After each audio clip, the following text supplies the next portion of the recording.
बात करते हैं रूस और यूक्रेन के बीच उस महायुद्ध की जिसमें पिछले 4 सालों में लाखों लोगों की मौत हो चुकी है, लेकिन साल 2025 में सबसे ज्यादा तबाही इसी युद्ध के मोर्चे पर हुई है। रूस और यूक्रेन में न सिर्फ लोगों की जान गई है, बल्कि दोनों देशों के अरबों डॉलर का नुकसान भी हुआ है। हालांकि युद्ध रोकने की तमाम कोशिशें हो रही हैं, लेकिन कामयाबी दूर दूर तक नहीं दिख रही। यहां तक कि हर बदलते दिन के साथ ये युद्ध और ज्यादा भीषण होता जा रहा है। पहले रिपोर्ट देखते हैं और फिर साल 2026 में क्या ये युद्ध रुक सकता है, इस पर भी चर्चा करेंगे। 2025 में भी धधकता रहा यूक्रेन। पलटवार में रूस का भी नुकसान। क्या 2026 लाएगा शांति का पैगाम? पुतिन ने धमकाया, फौज को आगे बढ़ाया।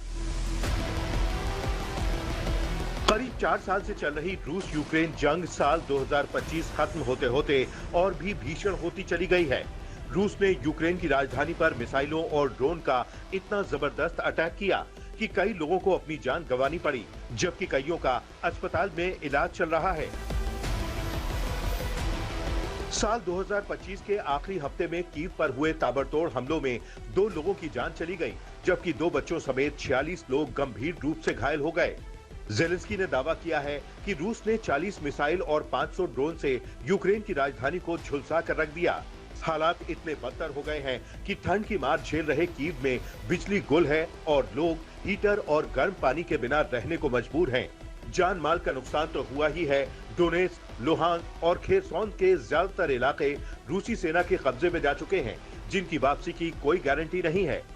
उधर यूक्रेन लगातार मॉस्को को निशाना बना रहा है। रूसी एयर डिफेंस ने कल रात 11 यूक्रेनी ड्रोन मार गिराए, जिनके निशाने पर मॉस्को था। अब दोनों ही देश एक दूसरे के एनर्जी सेंटरों, तेल भंडारों के साथ साथ रिहायशी इलाकों को तबाह करने पर तुले हैं। पुतिन ने तो साफ साफ चेतावनी दी है कि अगर यूक्रेन इस जंग का शांतिपूर्ण तरीके से समाधान नहीं करना चाहता, तो रूस स्पेशल मिलिट्री ऑपरेशन के जरिए सभी लक्ष्यों को हासिल कर लेगा।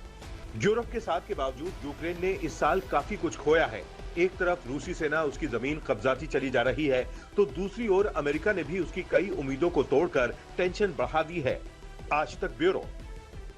जंग में असल स्थिति क्या है, जमीनी तौर पर क्या स्थिति बनी है, यानी यूक्रेन और रूस का युद्ध 2025 के अंत तक पहुंच चुका है, लेकिन कहां पर किसका कब्जा है, यह आपके लिए जानना बेहद जरूरी है। दरअसल अगर आप इस पूरे इलाके की बात करें, इस समय ये पूरा रेड जोन जो है एक बफर जोन के तौर पर साबित हो रहा है, यानी युद्ध सबसे ज्यादा भीषण इसी इलाके में लड़ा जा रहा है। क्रीमिया, अगर आप बात करें रूसी सेना के कब्जे कहां पर, क्रीमिया पर 2014 में ही रूस ने अपना कब्जा जमा लिया था, और उसके बाद से अब कौन कौन से इलाके हैं, खेरसॉन, इसके अलावा डोनेट्स्क, लुहांस्क, फिर मैरियोपोल इलाका जो सबसे ज्यादा है, फिर खार्किव और कीव। हालांकि युद्ध अभी सिर्फ और सिर्फ एयर स्ट्राइक्स और ड्रोन से अटैक किए जा रहे हैं, लेकिन लुहांस्क, डोनेट्स्क, मैरियोपोल और ये वो इलाके हैं, ज़ेपोरिजिया का इलाका भी, ये वो इलाके हैं जहां पर ये युद्ध इस समय सबसे ज्यादा भीषण हो रहा है। दरअसल ये पूरा इलाका रूस इसको एक बफर जोन के तौर पर क्रिएट करना चाहता है, और ये चाहता है कि युद्ध इन्हीं इलाकों तक सीमित रहे और एक तरीके का ये शील्ड का काम करे रूस के लिए। और शायद अभी जो बातचीत चल रही है, यानी 2025 की आखिरी दौर की बातचीत इसी इलाकों के आप कह सकते हैं एक्सचेंज को लेकर है। रूस ये कह रहा है कि हम इन इलाकों को नहीं छोड़ने वाले, यूक्रेन कह रहा है कि हमें अपनी जमीन वापस चाहिए। यानी अब युद्ध इन्हीं इलाकों में सबसे ज्यादा। आपके लिए यह भी जानना जरूरी होगा कि रूस और यूक्रेन के युद्ध में अब तक किसे कितना ज्यादा नुकसान हुआ, यह भी मैं आपको बड़ी स्क्रीन पर दिखाने के और समझाने की कोशिश करता हूं। अगर आप देखें कि अब तक कितने क्षेत्रफल पर किसका कब्जा हुआ है, अगर आप देखें तो सबसे पहले बात करते हैं रूस की। करीबन 46,671 वर्ग किलोमीटर के इलाके पर रूस का कब्जा हो चुका है यूक्रेन के इलाके में। यूक्रेन ने कोशिश की थी कुर्स्क के इलाके में कब्जा जमाने की, लेकिन हुआ क्या, रूस की सेनाओं ने यूक्रेन की सेनाओं को पीछे धकेल दिया और अब जीरो यानी शून्य इलाका कब्जा है यूक्रेन का रूस के इलाकों में। अब कितने सैनिक मौत हो चुकी है, यह भी आंकड़ा बहुत जरूरी है। 7,90,000 रूसी सैनिकों की मौत हो चुकी है। यूक्रेन की अगर बात करें, 4 लाख सैनिकों के यूक्रेन के मौत हो चुके हैं। ये वो आंकड़े हैं जो दोनों तरफ से आधिकारिक रूप से बयां किए गए उनकी मिनिस्ट्रियों की तरफ से। अब उसके बाद सैन्य उपकरण कितने बर्बाद हुए, 23,715, ये रूस की सैन्य उपकरणों की बर्बादी। अब यूक्रेन की है 10,000, करीबन 800 के करीब इनके सैन्य आप कह सकते उपकरण बर्बाद हुए। हालांकि यूक्रेन के पास जो सैन्य उपकरण है वो नाटो देशों के ही हैं। अब रूस के टैंक और सैन्य गाड़ी कितने बर्बाद, 13,000 से ज्यादा रूस की बर्बाद हुई और यूक्रेन की 5,423।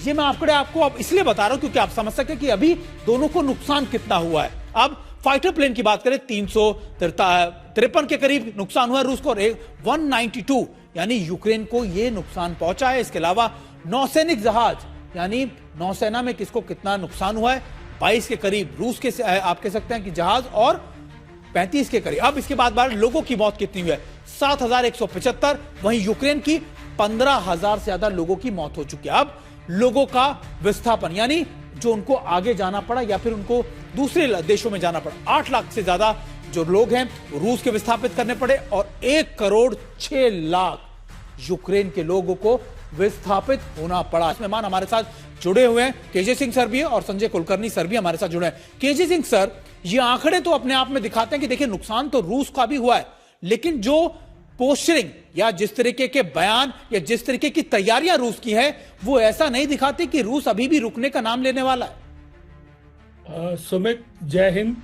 पहले तो आपने पूरे वर्ष भर ये प्रोग्राम बहुत अच्छी तरीके से चलाया है और इसमें हमें भी शामिल किया, इसके लिए मेहरबानी।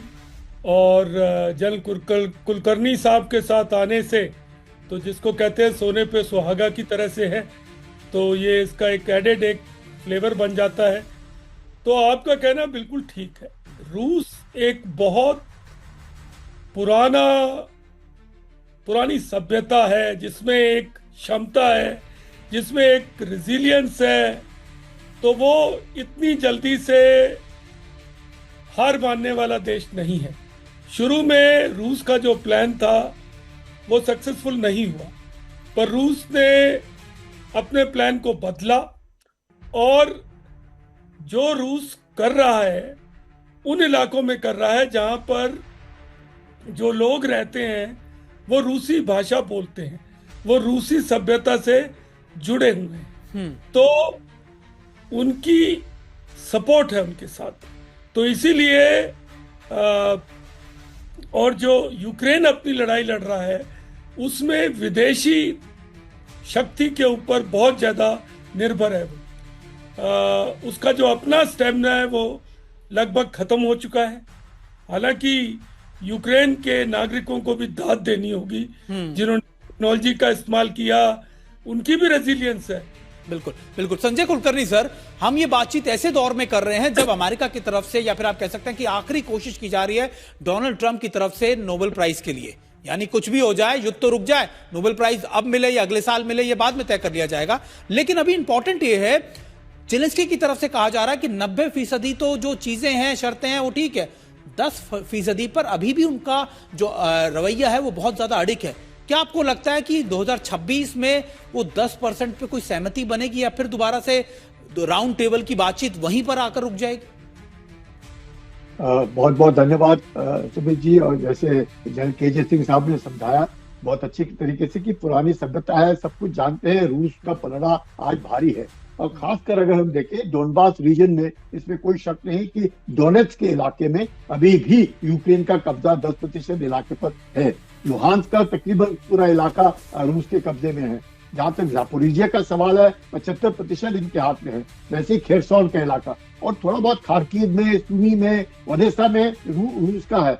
इसीलिए बार बार रूस, मुझे लग रहा है अब थोड़ा सा उनके बातचीत में कुछ सहनशीलता आ रही है। वो कहने के लिए तैयार है कि हम स्वैप करेंगे, यानी कि अगर डोनबास का जो पूरा रीजन है, इसके जैसे आप बता रहे थे कि रूसी भाषा वाले बहुत ज्यादा है और शुरुआत से भी डोनेट्स और लुहांस्क का जो रीजन था वो एक तरीके से ऑटोनोमस रीजन था। और यही कारण है कि उनको लगता है कि ये, लेकिन उसके साथ साथ जिस प्रकार से रूस बात कर रहा है कि हम ज़पोरिज़िया में नहीं खाली करेंगे, खार्किव भी, खेरसोन में नहीं खाली करेंगे, लेकिन हो सकता है खार्किव, सुमी, ओडेसा में जो इलाके हैं वो दे दे। और जैसे आप बता रहे 46,000 स्क्वायर किलोमीटर का इलाका यूक्रेन ने फार्म लिया है। तो ऐसे इसमें मुझे नहीं लगता है इतने आसानी से यूक्रेन मानने वाला है।